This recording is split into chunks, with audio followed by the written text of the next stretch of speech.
In this video, I'm gonna be dropping the bombs of knowledge. No idea what we're doing, and I just do abs first. I used to be quite a chubby teenager. I thought was the only way, I just didn't know the right way. But today is day 17. We've now been running every single day for 17 days straight, which is very impressive. So,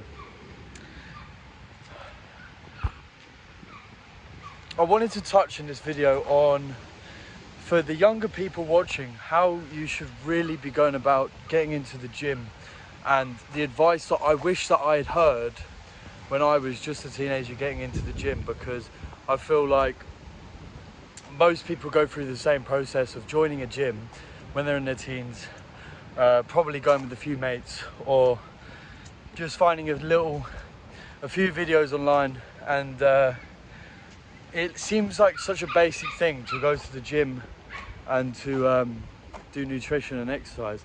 It seems pretty basic because everyone in the gym looks like they know what they're doing, but it's actually quite extensive and there's a lot of knowledge that you need to know. So in this video, I'm going to be dropping the bombs of knowledge of what I wish I learned when I joined the gym. I got into the fitness world as just a teenager. I joined the gym when I was just a teenager. It was me and a group of mates, and we all used to go in there, you know, take our shirts off before we go in there, give each other a little flex, try and see who's looking bigger. And then we go up to the gym floor and we start getting on the weights and really having absolutely no idea what we're doing.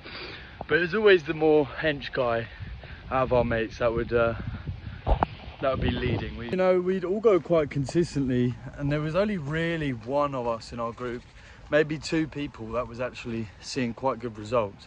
And I guess it came down to mainly nutrition, because I was eating absolutely nothing at all nutritious, and nothing, not in a volume enough to grow. I've just had no idea what I was doing, but I was working out, and to be honest, I think the only muscle group that actually grew was the abs, because I would sit there every gym session and I'd just do abs for so long. I'd do other things, but I knew I just always wanted abs, because I used to be quite a chubby teenager. I always wanted abs, and I managed to get abs, but again, I wasn't really eating anything, so abs are going to show when you've got low body fat anyway. And I had a bit of an eating disorder at that age. I was really confused. I didn't understand nutrition, so I was just scared of food as a whole, and managed to lose a lot of weight just by not eating. And I really don't recommend that, because you can get really ill from doing that, and luckily I didn't. But I wasn't in that state for too long, because I would look more and more into nutrition and training and fitness as I was getting older. So at that age, if I knew what I knew now, I would have never taken steroids. I would have never had to do all of these crazy things that I thought was the only way. I just didn't know the right way. But I would also have put on a lot of muscle mass and had a great physique from a young age. So my advice to everyone listening, if you follow what I say correctly, you will build in the gym massively, at probably the quickest rate you can possibly. And as a young teenager, you want to be looking pretty solid, pretty big, pretty fast, and you definitely do not want to touch steroids. That is not a joke, because I went down that path myself.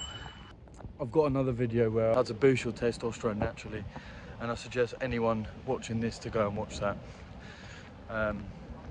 But in that video, I just talk about experiences with steroids and why you should avoid them, and why you should just never ever touch them at all.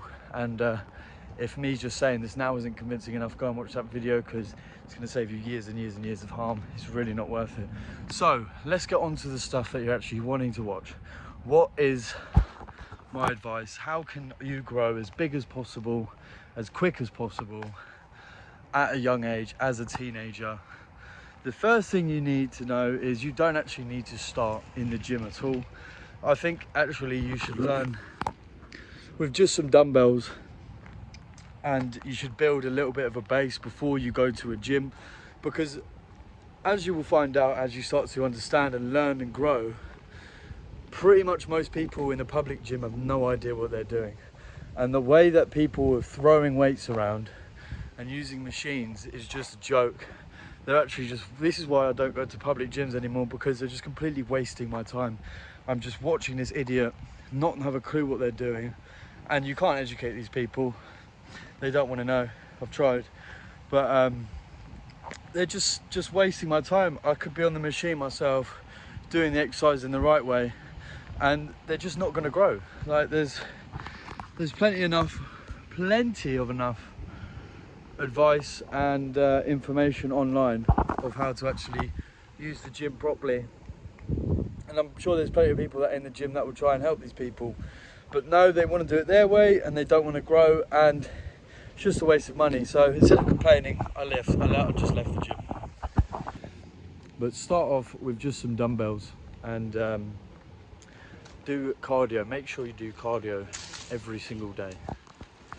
So the first advice would be to do cardio every single day.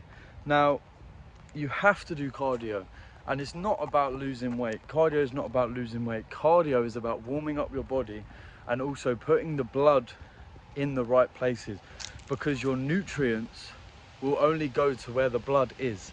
So if, let's say you're not even chubby, you have no body fat whatsoever, the foods that you're eating, if you're just lifting weights, your nutrients and the protein and the things that you need in order for your muscle to grow is actually going to struggle to get to that muscle without pumping blood around your body.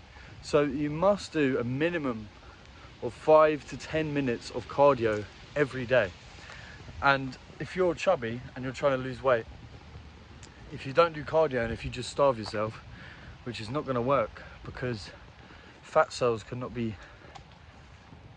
accessed without the blood going there, so that you cannot lose body fat without doing cardio. It just will not go. I mean, over time, if you were to eat nothing, sure, but you can speed up the process so much quicker if you are to do cardio. And it could be pretty light cardio as well. You just need to make sure the blood is pumping to all areas, and you can actually feel the areas on your body where blood's not going to. It'll be the colder spots of your fat. Now, the next piece of advice is you need to be doing your research like a mad scientist. You really need to be, the first thing you do, if you're actually going to get some dumbbells, you need to be training just one body part at a time. Just one body part, just for the first week. Just so you can see what each thing does. So when you're doing bicep curls, just do bicep curls. And the thing this is what really annoys me in the gym, is when I see people swinging weights like this, you're not going to do anything. Like, you're literally wasting your time. And yeah, it hurts less and it's a lot easier. You can show off to your mates and you can look a lot stronger, but it's not going to do anything. The point of going to the gym is to be bigger and grow over time. The point is not to show off to your friends. Now, you can show off once in a while, once you've actually put on size and actually can lift that weight, but you're just ego lifting and there's no point whatsoever. So in order to train efficiently, take the bicep curl for instance. When you get to out here, just slowly go down. If it takes you 1 second to go up, take 3 seconds to go down and count it in your head. Go 1, 2, 3. And do this with every exercise. The first move, whether it's tricep and you're going out, should be quick, or if it's bicep and going up, it should be quick. And then to descend needs to be at least 3 seconds longer. The reason for this is you're not going to grow without time under tension. That time under tension puts stress on the muscle. And when you have stress on the muscle, it's going to grow. The next piece of advice is you need to be looking up every single exercise online. You need to have a good rota. So your rota should consist of, for instance, Monday I will go and I'll train chest and tricep. Tuesday, I will train back and bicep. Wednesday, I will do shoulders and legs. You need to mix it up, and you need to constantly change your rota. Not so much when you're starting out, but as you go on, you need to constantly change what you're doing in the gym in order to shock your body. You can't keep doing the same thing. For the first year, you can pretty much do the same thing. You just need to understand how to do each exercise properly in the first year, and eat and understand nutrition properly, and you will grow no matter what. But after that, in order to grow, you really must shock the body. Right, that was the windiest video I've ever recorded in my life. I do apologise for that. There's not much I can do about the wind outside, but now I'm indoors. I'm probably going to do an extended version of this video, but this is a very good starter for anyone that is just getting into the gym as a teenager. This is what I wish someone would have taught me. And make sure you are subscribed and you follow me for the next video. I will be recording it much more in depth and properly, but again, this is a good starter if you can bear the wind.